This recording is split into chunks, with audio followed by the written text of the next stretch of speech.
Y'all, I'm making this video in the hopes to completely answer any other questions about how to hook up everything in the car. So you got your Starlights wired in, everything's back together, right? And you want to know how to get power to it, and maybe you don't want it to stay on all the time. Maybe you do. So the way I have mine hooked up is they stay on when the key's on. So I have the key on right now. As soon as I take the key out of the car, the ignition cuts off and it's done. Mine turned off.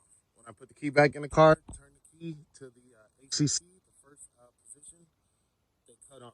And they'll stay on unless I cut them off or unless I pull the key out. That's the way I have it wired now. And the way you do that is,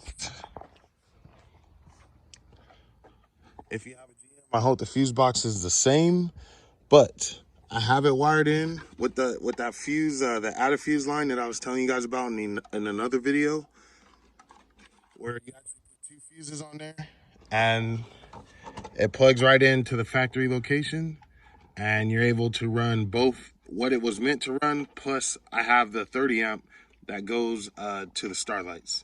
So that goes in right there, and that's going to be position number 4 on my fuse diagram. And number 4 on here says ignition 15 amp. Okay, so that's how that's wired into here.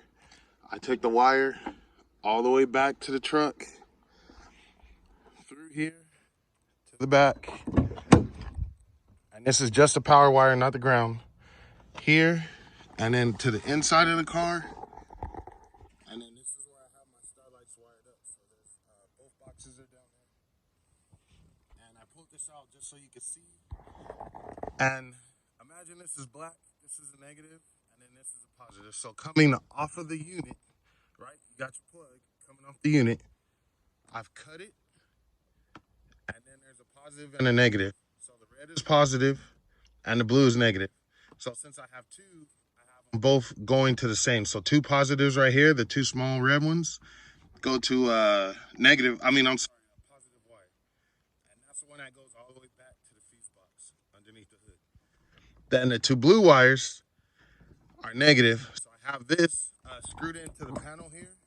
Behind here, there's a little piece of metal. I sanded it down, drove a screw through it, and put a little ring connector, coupled them together, and then screwed it into the metal so it's grounded.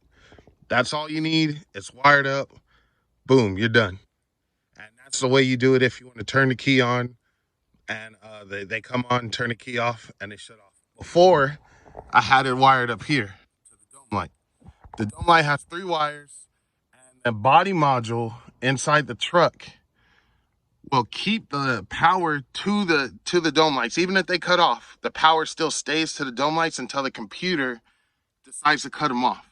And that could be anywhere from 30 minutes to 2 hours. So when I had them wired that way, sometimes I go in the house, come back out, and the lights will still be on.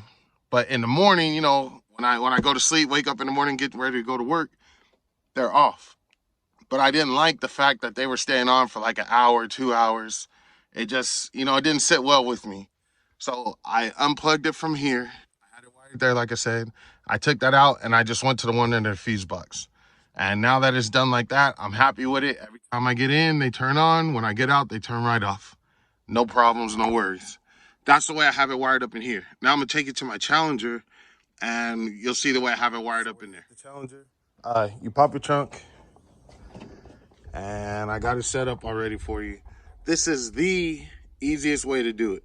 I have mine wired up the hard way. I'm gonna show you the easy way inside of a Challenger. Okay. Again, I use that out of fuse. Okay. So it gives you a dedicated line that goes to your Starlights. My Starlights are actually buried behind here, and then I have a wire running out. This is gonna be, let's just say this is from the unit right here. So there's gonna be a positive and a negative. You take the positive, which will be red, and you run it to your added fuse, okay? But connected together. And then you gotta have a fuse for the unit and a fuse to replace what you're actually drawing from. And for me, it's spot number 12 on this box. So it's this location right here. You plug it in there, and it's good. spot number 12 here, it shows battery positive. And number 12 is 20 amp cigar lighter selectable. So the selectable on this car means when the key's in, it works. Ignition on, keys in, it works. When the key's out, ignition turns off, everything turns off that's connected to that circuit.